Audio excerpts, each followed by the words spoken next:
크리스천 영성학교를 운영하는 신목사입니다. 오늘은 10월 3주 영성학교 훈련 내용에 대해서 말씀드릴게요. 먼저 전심 끌어올리기를 살펴봅시다. 우리 모두는 하나님을 부르는 기도에 익숙해져 있죠. 기도의 습관이 들어있다는 것은 매우 유익한 반면 미혹의 영은 익숙해지면 타성에 젖는 우리의 본성을 이용하여 공격합니다. 하나님이 원하시는 마음으로 하나님을 부르지 않기 때문에 아직 감감무소식이죠. 만약 오늘 하루 단 한 번 하나님을 부를 수 있고 그 단 한 번으로 내 영적인 운명을 판가름하시게 된다고 가정을 한다면 우리는 고개를 떨굴 수밖에 없을 것입니다. 그 단 한 번의 기도를 위해 오늘 하루를 어떻게 보내게 될까요? 현재 나의 몸과 마음 상태를 수시로 점검하며 하나님의 마음에 들기 위해 초긴장 상태에 있지 않겠습니까? 예언의 말씀에는 정결한 마음 없이 나를 찾는 것은 죄를 짓는 것이다 라고 하셨어요. 우리의 기도 행위로 죄가 덮어지지 않습니다. 정결함이 없는 나의 마음, 생각, 태도, 행동이 무엇인지 찾아야 하겠죠. 죄의 문이 열린 채 하나님을 불러봤자 하나님을 감동케 하실 수 없습니다. 아무리 배를 쥐어짜고 하루에 몇 시간 기도의 시간을 드린다 해도 정결함이 없는 삶으로 하나님을 섬기지 못합니다. 하나님 어떻게 하면 좋아요? 하고 스스로 하나님께 질문하시면서 내 마음을 돌아보며 바꿔야 할 것을 발견하셔야겠죠. 바알과 아세라 선지자와 엘리야 선지자의 대결을 떠올려 봅시다. 한쪽은 400여 명이 부르짖었고 몸을 자해하며 응답을 요청하였고 엘리야도 마음을 다해 하나님을 불렀을 것입니다. 둘 다 목숨을 다한 대결이었고 결과는 엘리야의 승리였죠. 엘리야의 처지에 우리 자신을 대입하여 보세요. 만일 하나님의 응답이 없었다면 우리는 살았을까요? 죽게 되었을까요? 응답이 없다는 것은 사실은 내가 아직 하나님과 아무 관계가 아니라는 심각한 상태임을 말해주는 것입니다. 누군가가 저한테 축출 기도를 받고 있는데 좀 좋아지기는 하지만 완전히 치유되지 않고 있다면 이것은 무슨 의미일까요? 내게 하나님과 하나 되지 못한 부분이 남아있다는 뜻입니다. 기도하는데 마음이 독한 시기와 질투가 올라오고 편견과 판단하는 마음을 버리지 않고 있다면 나의 버리지 않는 죄에 대해 통회하시고 회개하고 버리셔야 합니다. 두 번째, 은혜의 함정입니다.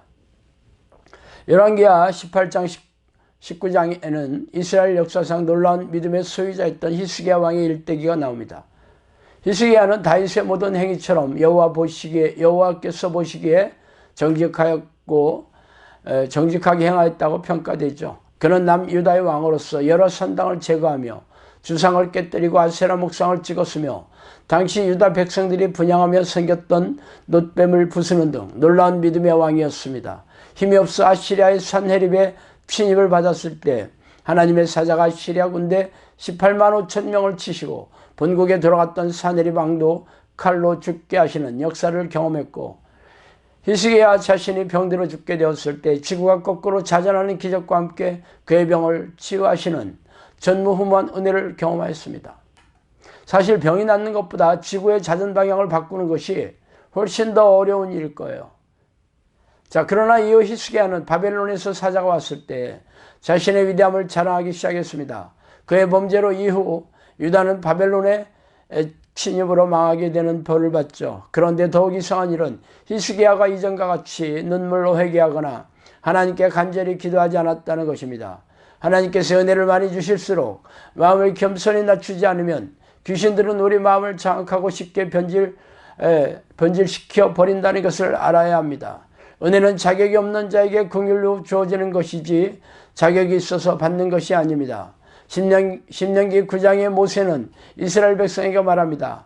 가나안을 주시는 이유는 그들의 의로움이나 정직함 때문이 아니라 가나안 족속의 악함과 하나님께서 조상들에게 하신 약속을 이루시기 위해서라고요. 오히려 이스라엘은 광야에서 하나님을 경노케 하여 진노를 받을 수밖에 없는 목이 곧은 백성임을 모세는 상기시켜줍니다. 우리가 기도 훈련을 하면서 하나님의 은혜를 받을 때 높아질 것 두려워하며 바짝 엎드려야 마귀가 높은 덫에 걸리지 않고 계속 전진할 수 있습니다. 축출 기도를 해도 귀신이 안 나가는 이유는 교만 때문임을 아세요. 죄에 대한 태도를 바꾸셔야 합니다. 세 번째, 훈련의 목적입니다. 우리가 충주 한적한 시골에 있는 영성학교까지 찾아온 이유는 우리의 삶이 만족스럽지 않기 때문일 것입니다. 신앙생활이라면 둘째가라면 서로가 했을 정도로 헌신적이었음에도 불구하고 내 인생이 풀리지 않는 문제들로 고통스러운지 알 수가 없었죠. 그렇다면 영성학교에 오신 지난 여러 해 동안 나는 문제가 해결되고 행복한 삶으로 돌아갔습니까? 물론 영성학교에 오신 분들 대부분은 기도 응답을 많이 받아봤고 또 잠복했던 귀신들이 축출되어서 삶의 여러 가지 문제들이 해결되는 것을 경험하였습니다. 은혜를 경험하지 못한 분은 단 한 분도 없을 거예요. 그러나 아직 완벽하게 해결되지 않고 지지부진하게 질질 끌고 있는 문제도 여전히 존재합니다. 왜 그럴까요? 그 이유는 훈련을 위해서입니다. 영성학교의 존재 목적은 기도의 도구, 정용사를 길러내는 것입니다. 아직 우리의 기도의 수준이 하나님께서 인정하실 만한 수준이 아니기에 하나님께 합당한 수준이 되기까지 훈련시키고 계신 것입니다. 그러면 훈련을 오래 받고 있는 것이 좋은 것일까요? 아니겠죠. 훈련 기간이 길수록 아직 광야의 삶을 견뎌내야 하는 기간이 길어지는 것이니까요. 하나님께서 어떤 마음을 기뻐하시는지를 알고 훈련해야 하는지, 어떤 마음을 기뻐하시는지 알지 못하고 그저 무작정 기도하면 진도가 나가지 않죠. 나에게 무엇이 부족한지 명확히 알고 어떻게 하든지 바꾸려고 했을 때 하나님께서 은혜와 능력을 주십니다. 자, 오늘은 여기까지 하겠습니다. 감사합니다.